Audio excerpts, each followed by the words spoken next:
आदाब KP news 24/7 में आपका स्वागत है। मैं हूं मुस्तफ़ा आदिल। आइए सबसे पहले देखते हैं मुख्य समाचार। गुलबर्गा में मजलिस शौर अदब गुलबर्गा की ओर से उर्दू दिवस मनाया गया। प्रसिद्ध व्यक्तियों के अलावा शायर व लेखक रहे उपस्थित। मस्जिद जैसा है बस स्टैंड, गिराया नहीं गया तो चलवा दूंगा बुलडोजर। कर्नाटक के बीजेपी सांसद प्रताप सिन्हा की धमकी। नागपुर से हैदराबाद जा रही बस में निर्मल में लगी आग, सभी यात्री बाल बाल बचे। महाराष्ट्र के ठाणे में शिंदे और ठाकरे गुट आमने सामने, जमकर हुई मारपीट। अग्निपथ योजना, नोटबंदी, जीएसटी का मकसद लोगों में डर पैदा करना था। कांग्रेस नेता राहुल गांधी ने नरेंद्र मोदी सरकार पर निशाना साधते हुए ये आरोप लगाया। मिजोरम में पत्थर की खदान धंसी, 8 मजदूरों के शव मिले, 4 की है तलाश जारी।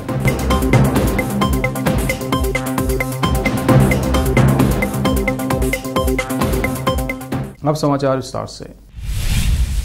गुलबर्गा में मजलिस शौर अदब गुलबर्गा की ओर से मजलिस शौर अदब के संस्थापक व सचिव डॉक्टर चंदा हुसैनी अकबर के आवास हुसैनी होम जमजम कॉलोनी हागरगा रोड गुलबर्गा में उर्दू दिवस मनाया गया। सैयद अमजद उमर बर्क हैदराबादी माननीय अध्यक्ष मजलिस शौर अदब गुलबर्गा ने इस कार्यक्रम की अध्यक्षता की और इस उर्दू दिवस कार्यक्रम में गुलबर्गा के सीनियर पत्रकार अजीजुल्लाह सरमस्त, गवर्नमेंट कॉलेज चेन्नई के उर्दू विभाग के अध्यक्ष डॉक्टर तैयब खरादी मुख्य अतिथि थे। इस अवसर पर मकबूल शाहबादी, जावेद सिद्दीकी, डॉक्टर अतीक अजमल वजीर और सैयद सज्जाद अली शाद ने मंजूम खिराज पेश किया। मजलिस शौर अदब के उपाध्यक्ष मंजूर विखार ने स्वागत भाषण किया। डॉक्टर चंदा हुसैनी अकबर ने परिचयात्मक भाषण के अलावा कार्यक्रम की कार्रवाई चलाई। सीनियर पत्रकार अजीजुल्लाह सरमस्त ने इस अवसर पर संबोधित करते हुए कहा कि हमें हजरत टीपू सुल्तान, अल्लामा इकबाल और मौलाना अबुल कलाम आजाद और दूसरे महान लोगों की याद मनाना ही काफी नहीं है, बल्कि उनके विचारों को लोगों तक पहुँचाना और उन विचारों से मार्गदर्शन प्राप्त करना समय की मांग है।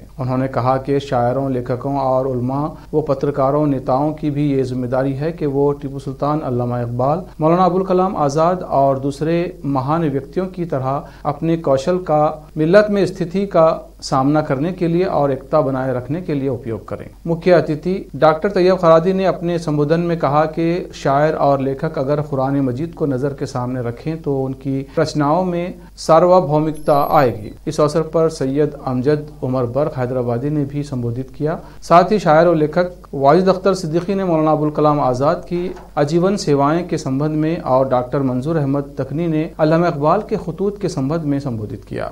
इनके अलावा गुलबर्गा के प्रसिद्ध शायरों और लेखकों जैसा कि वाजिद अख्तर सिद्दीकी, डॉक्टर मंजूर अहमद दखनी, नज़ीर अहमद तिम्मापुरी, सादिक किरमानी, डॉक्टर गजनफर इकबाल, मोहम्मद यूसुफ शेख, इंजीनियर सखी सरमस्त, मुख्तार अहमद दखनी, चांद अकबर, मकबूल अहमद सगरी, रुकनुद्दीन शहजाद, अब्दुल गफ्फार, वसीम आरिफ, मिनहाजुद्दीन और दूसरे उपस्थित थे। वाजिद अख्तर सिद्दीकी ने केपी न्यूज़ के न्यूज़ एडिटर व एंकर मुस्तफ़ा आदिल को यह जानकारी दी।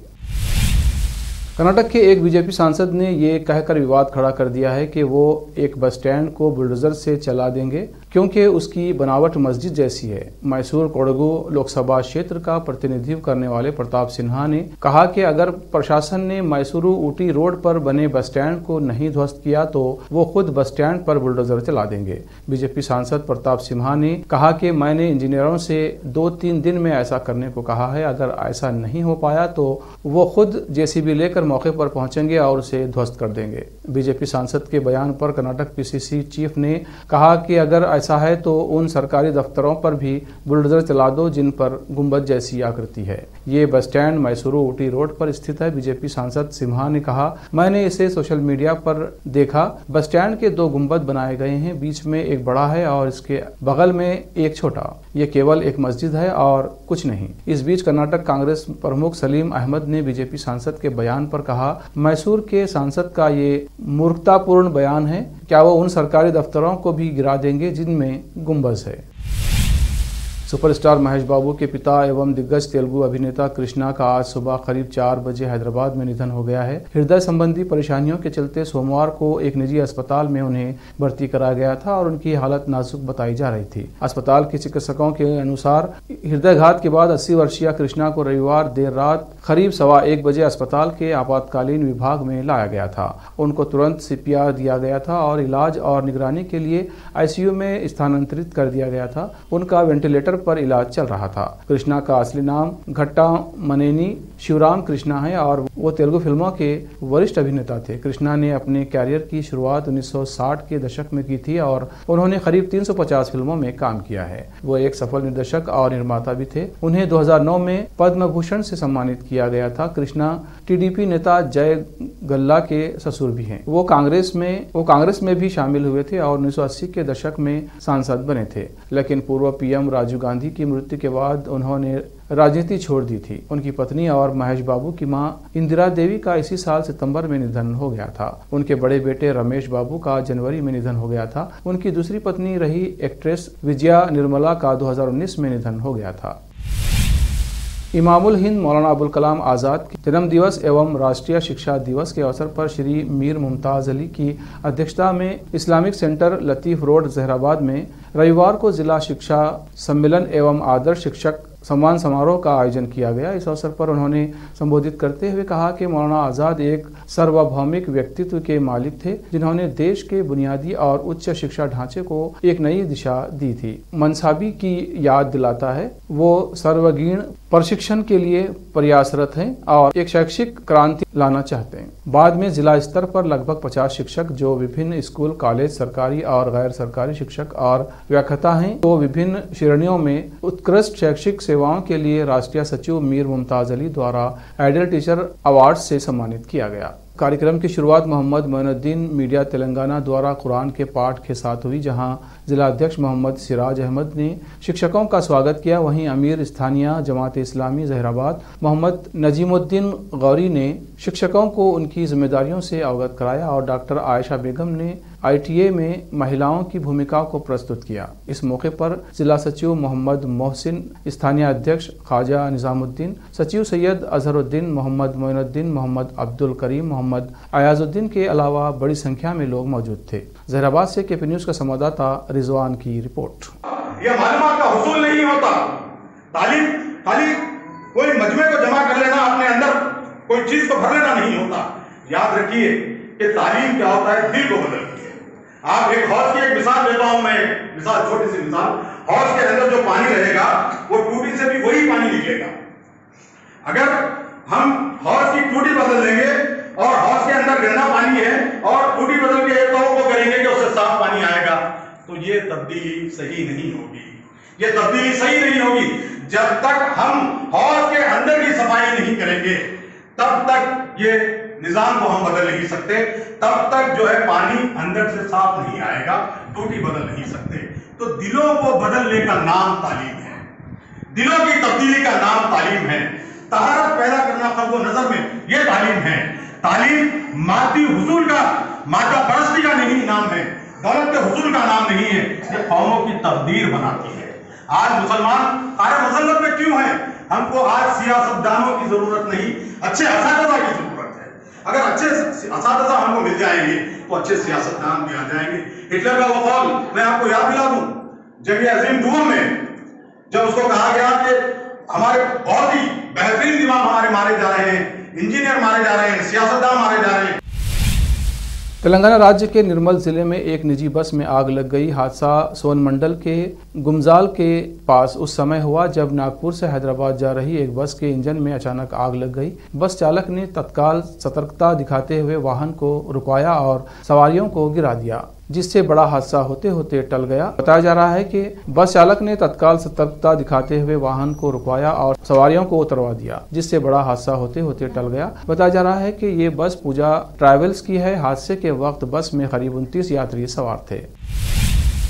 महाराष्ट्र के ठाणे में किशन नगर परिसर में मुख्यमंत्री एकनाथ शिंदे और उद्धव ठाकरे गुट में तकरार बढ़ती जा रही है। जानकारी के मुताबिक दोनों गुटों में जमकर मारपीट हुई है। ये मामला कल का है, जब शिवसेना उद्धव बाला साहेब ठाकरे गुट के संजय घाड़ीगांवकर की तरफ से हाल ही में नियुक्त पदाधिकारियों को शुभेच्छा देने सांसद खासदार राजन विचारे गए थे। उसी वक्त एकनाथ शिंदे की बाला साहेबांची पार्टी के कार्यकर्ताओं से उनका सामना हो गया। इस दौरान दोनों तरफ से नारेबाजी के बाद मामला हाथापाई पर उतर गया और फिर जमकर मारपीट हुई। मुख्यमंत्री एकनाथ शिंदे के विधानसभा क्षेत्र में आधी रात को हुई इस मारपीट की घटना के बाद से तनाव का माहौल बना हुआ है। रात में झगड़ा होने के बाद दोनों गुट के समर्थक पुलिस थाने के सामने जमा हो गए थे। सभी को वहां से हटाने के लिए पुलिस को लाठीचार्ज करना पड़ा।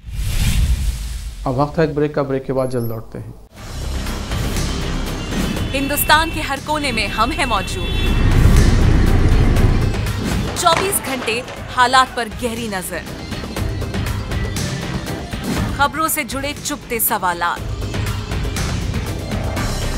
और आपको दिखाता है धार्मिक, सामाजिक, राजनीतिक, लोकल और इंटरनेशनल न्यूज की सबसे बेहतर कवरेज जो आपको रखती है हर पल बाखबर। देश और दुनिया भर की खबर के लिए देखते रहें केपी न्यूज 24/7।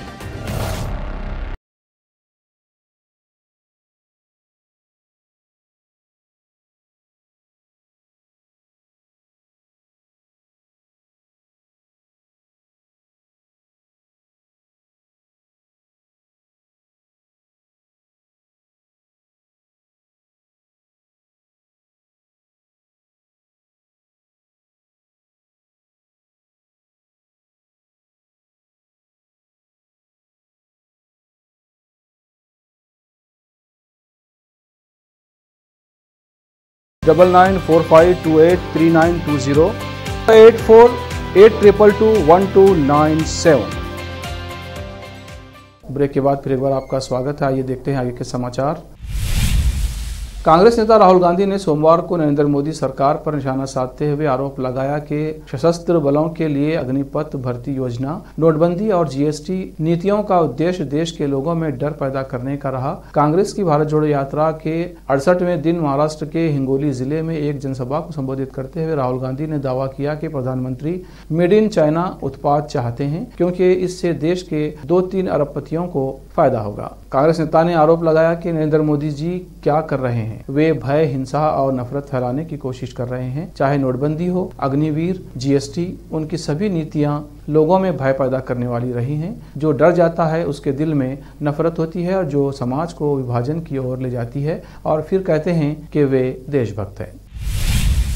मिजोरम में सोमवार को पत्थर की खदान धंस गई। इसमें 12 मजदूर फंस गए थे। अब तक 8 शव बरामद हो चुके हैं और 3 लोगों के शरीर के कुछ टुकड़े बरामद हुए हैं। बताया जा रहा है कि सभी बिहार के रहने वाले हैं। एसडीआरएफ, बीएसएफ और आसाम राइफल्स की टीमें मौके पर राहत और बचाव में जुटी हुई हैं। अभी तक शवों की पहचान नहीं हो पाई है। बताया जा रहा है कि ये पत्थर की एक बड़ी खदान है। खनन में लगे 12 मजदूर फंस गए थे। हादसा अनाठियाल जिले में हुआ है। अचानक हुए हादसे के कारण वहां मौजूद मजदूरों को भागने का मौका भी नहीं मिला। खबर मिलते ही आसपास के गांवों के लोग पहुंचे और फंसे लोगों को निकालने की कोशिश शुरू की। एसडीआरएफ, बीएसएफ और आसाम राइफल्स की टीमें अभी तक राहत और बचाव में लगी हुई हैं। भारतीय जनता पार्टी के वरिष्ठ नेता एवं केंद्रीय गृह मंत्री अमित शाह ने सोमवार को कहा कि यदि पार्टी गुजरात में अगले महीने होने वाले विधानसभा चुनाव में बहुमत हासिल करती है तो भूपेंद्र पटेल राज्य के मुख्यमंत्री बने रहेंगे। शाह के बयान से ये स्पष्ट हो गया है कि पटेल भाजपा के मुख्यमंत्री पद के उम्मीदवार हैं और पार्टी नजर प्रधानमंत्री नरेंद्र मोदी और शाह के गृह राज्य में लगातार 7वीं बार सत्ता हासिल करने पर है। पटेल ने सितंबर 2021 में विजय रूपाणी की जगह मुख्यमंत्री का पद संभाला था। वो भाजपा नेतृत्व का एक ऐसा कदम जिसने कई लोगों को चौंका दिया था। पटेल घाटलोडिया निर्वाचन क्षेत्र से पहली बार विधायक बने हैं। उन्हें उसी सीट से फिर से उम्मीदवार बनाया गया है। संगीता बिजलानी अपने समय में बॉलीवुड की मशहूर अभिनेत्री रह चुकी हैं। अपने समय में संगीता को उनकी दमदार अदाकारी और खूबसूरती के लिए भी जाना जाता था। आज भी अभिनेत्री अपने स्टाइल और ग्लैमर से आज की यंग जनरेशन अभिनेत्रियों को पीछे छोड़ देती हैं। संगीता बिजलानी सलमान खान की पूर्व प्रेमिका भी रह चुकी हैं। मीडिया रिपोर्ट के अनुसार दोनों की शादी भी होने वाली थी, लेकिन किसी वजह से बात शादी तक आते आते रुक गई। संगीता बिजलानी का एक नया वीडियो वायरल हो रहा है जिसमें वे लाल रंग का ड्रेस पहन बहुत ही खूबसूरती के साथ फोटोशूट करवाती नजर आ रही हैं, लेकिन इस दौरान उनके साथ कुछ ऐसा होता है कि अभिनेत्री की चीख निकल जाती है। आखिर में फिर एक बार देखते हैं मुख्य समाचार। गुलबर्गा में मजलिस शौर्य अदब गुलबर्गा की ओर से उर्दू दिवस मनाया गया। प्रसिद्ध व्यक्तियों के अलावा शायर व लेखक रहे उपस्थित। मस्जिद जैसा है बस स्टैंड, गिराया नहीं गया तो चलवा दूंगा बुलडोजर। कर्नाटक के बीजेपी सांसद प्रताप सिम्हा की धमकी। नागपुर से हैदराबाद जा रही बस में निर्मल में लगी आग, सभी यात्री बाल बाल बचे। महाराष्ट्र के ठाणे में शिंदे और ठाकरे गुट आमने सामने, जमकर हुई मारपीट। अग्निपथ योजना, नोटबंदी, जीएसटी का मकसद लोगों में डर पैदा करना था। कांग्रेस नेता राहुल गांधी ने नरेंद्र मोदी सरकार पर निशाना साधते हुए ये आरोप लगाया। मिजोरम में पत्थर की खदान धंसी, 8 मजदूरों के शव मिले, 4 की है तलाश जारी।